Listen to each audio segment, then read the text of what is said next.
You remember her as the prim proper Miss Jane Hathaway, but the real Nancy Kulp, her life behind the camera was wilder, braver, and far more fascinating than anything you saw in the Beverly Hillbillies. Nancy Jane Kulp, born in 1921 in Harrisburg, Pennsylvania, might look like the quintessential prim, proper Miss Jane Hathaway from the Beverly Hillbillies, but her real life was a whirlwind of courage, ambition, and audacity. From serving in World War II to rubbing shoulders with comedy legends, Nancy's story is full of surprises, some heartwarming, others downright shocking. Want to support our channel?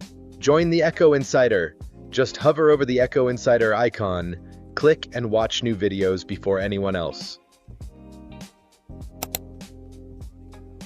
Nancy Jane Kulp was born in 1921 in Harrisburg, Pennsylvania, a quiet town that seemed ordinary but was about to raise a woman who would quietly command attention wherever she went. Being an only child, Nancy's world was small yet intensely focused. Her parents were everything to her. Her mother, Marjorie, wasn't just a teacher.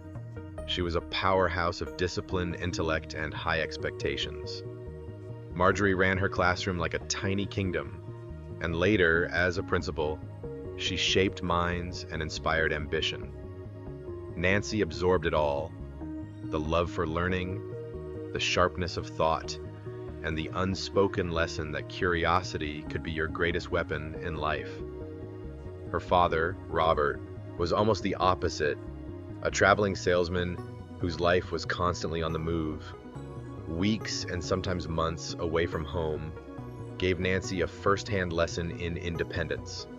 From him, she learned how to adapt, how to handle uncertainty, and how to navigate the world on her own terms. These dual influences, discipline from her mother, adaptability from her father, created a woman who could both think deeply and act boldly. And little did anyone know, these qualities would later help her survive the chaos of Hollywood and the cutthroat world of show business, where charm alone wasn't enough. Even as a child, Nancy had this spark of curiosity. She noticed everything: how people moved, how they spoke, the little cracks in their polite facades. It was almost as if she were quietly cataloging the world, preparing for a life where observation would become one of her most powerful tools. And in a world that often underestimated women, this quiet intensity would make her impossible to ignore. Nancy's path wasn't just about acting, it began with words. She followed her mother's intellectual footsteps and enrolled at Florida State University, which back then was known as the Florida State College for Women. There, she dove headfirst into journalism, a field dominated by men at the time. She wasn't just writing papers, she was training herself to see the world, to uncover stories others overlooked, to find the extraordinary hidden in the ordinary. While most students worried about exams and social life, Nancy was already exploring the edges of society, working for the Miami Beach Tropics, a local newspaper covering cultural events, theater, and social happenings. She rubbed elbows with local celebrities, politicians, and artists, quietly learning the language of influence and performance. Every interview she wrote, every story she uncovered, was another layer of preparation for a Hollywood career that would later rely as much on perception as on talent. And then came the bigger backdrop: World War II. She graduated in 1943, right in the middle of global chaos. The world was changing overnight, and Nancy, like so many of her generation, felt the pull to do something bigger. But for now, she honed her skills, her precision with words, her ability to read people, and her fearless curiosity. These weren't just academic exercises.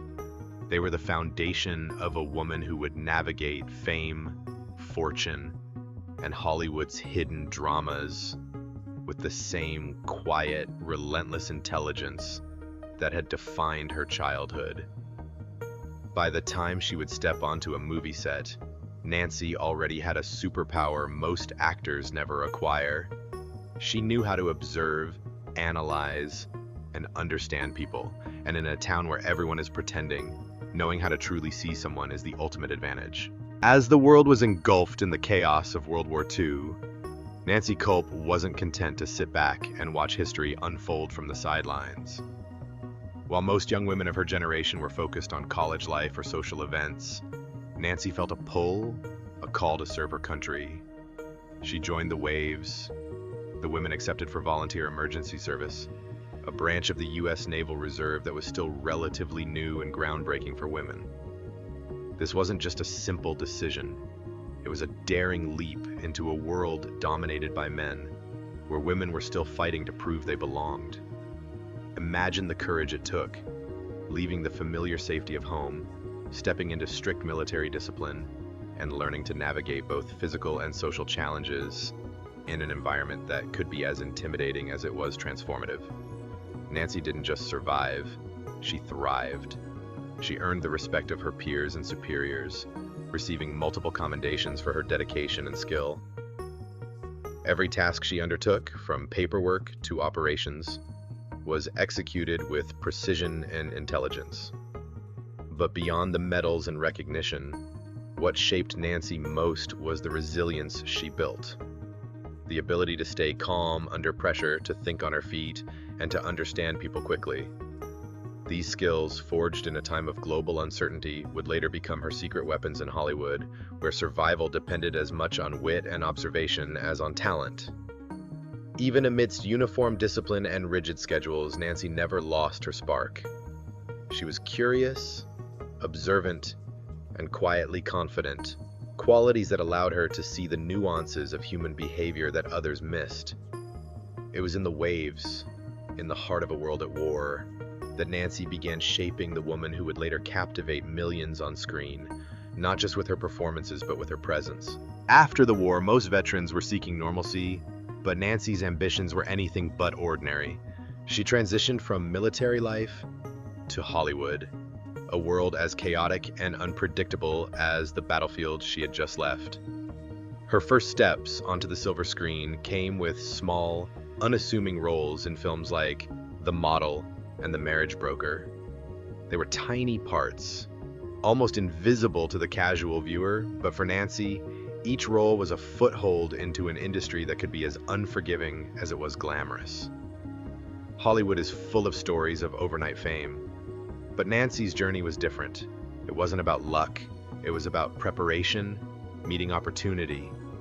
Every scene she observed, every line she delivered honed her instincts.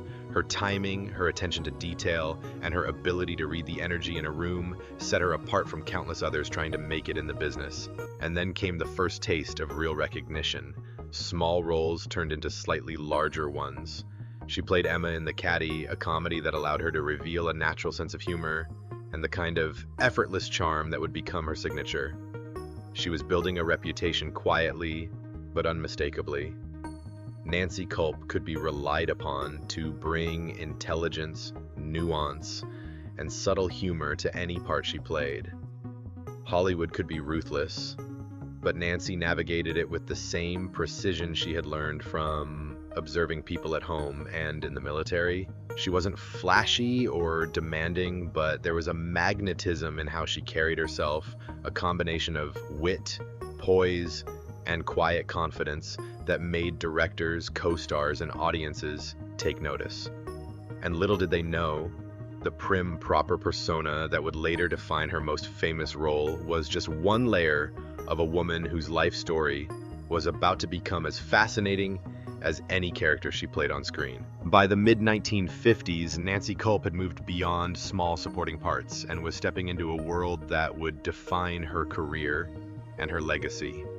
Television was exploding, and Nancy had the perfect combination of intelligence, timing, and charm to thrive. She landed a recurring role on The Bob Cummings Show as Pamela Livingstone, a quirky and intelligent character who was instantly relatable, funny, and full of warmth. Audiences loved her, and in a medium still finding its footing, Nancy's presence became a touchstone of consistency and skill. But it wasn't just about playing the role. Nancy brought something deeper, a sense of authenticity. She could read the energy on set, improvise with co-stars, and deliver lines in a way that felt effortless yet precise. Guest appearances on shows like Topper and December Bride demonstrated her versatility, and directors quickly realized that Nancy could elevate even minor scenes into memorable moments. Hollywood can often typecast talented actors into single molds, but Nancy managed to balance both comedy and drama with subtle skill. In films like Sabrina, she worked alongside legends like Audrey Hepburn and Humphrey Bogart, proving she could hold her own even among giants. She didn't just act, she observed, absorbed, and subtly influenced the tone of the scenes she was in, making her performances linger long after the credits rolled. Her rise wasn't overnight, and it wasn't flashy, but that steady accumulation of roles, credibility, and subtle brilliance positioned Nancy as one of Hollywood's most reliable supporting actresses, a woman whose talent demanded attention without ever screaming for it. And this foundation would later make her prim, proper image in the Beverly Hillbillies not just believable, but iconic. From the late 1950s through the 1970s, Nancy Kulp's career hit a rhythm that few actors achieve. A steady blend of television stardom and film appearances that showcased her comedic genius. She secured recurring roles on beloved shows like Our Miss Brooks and Date with the Angels, where her characters were eccentric yet endearing, always intelligent, always memorable. Nancy had the rare ability to turn subtle gestures, a glance, or a pause, into comedic gold, creating characters that audiences couldn't forget. Her film work during this era was equally impressive. She appeared in musicals, comedies, and even westerns, proving her range extended far beyond the quirky side character label. Movies like Anything Goes, Kiss Them For Me, and The Three Faces of Eve allowed her to experiment with different genres, and she did so with a confidence that came from years of meticulous observation, timing, and sheer dedication. But what truly set Nancy apart was her ability to adapt to a rapidly evolving entertainment landscape. Television was becoming the dominant medium, and she transitioned seamlessly, moving from guest roles to recurring parts while keeping her performances fresh and compelling. She could make a living room full of viewers laugh, yet in the next scene, make them pause with a quiet, subtle expression. And all the while, Nancy remained humble and grounded, a woman who observed, learned, and absorbed the pulse of the industry. In a world full of stars, desperate for attention, she commanded it effortlessly, not by shouting, but by letting her intelligence, charm, and comedic instincts speak for themselves. By the end of this period, Nancy Kulp wasn't just a familiar face on screens across America. She was a master of her craft, quietly shaping the comedic tone of an entire generation of television. Nancy Kulp might have been Miss Jane Hathaway to millions, but behind the prim facade was a life filled with courage, ambition, and unforgettable stories. She proved that even in Hollywood you can be yourself, leave a mark, and still command the kind of attention that lasts long after the credits roll. So next time you watch her on screen, remember there's always more than meets the eye. If you enjoyed this story, go ahead and subscribe to the channel. It really makes us smile. And if you're hungry for more fascinating tales, check out the 2 videos right below. You might just discover your next favorite story.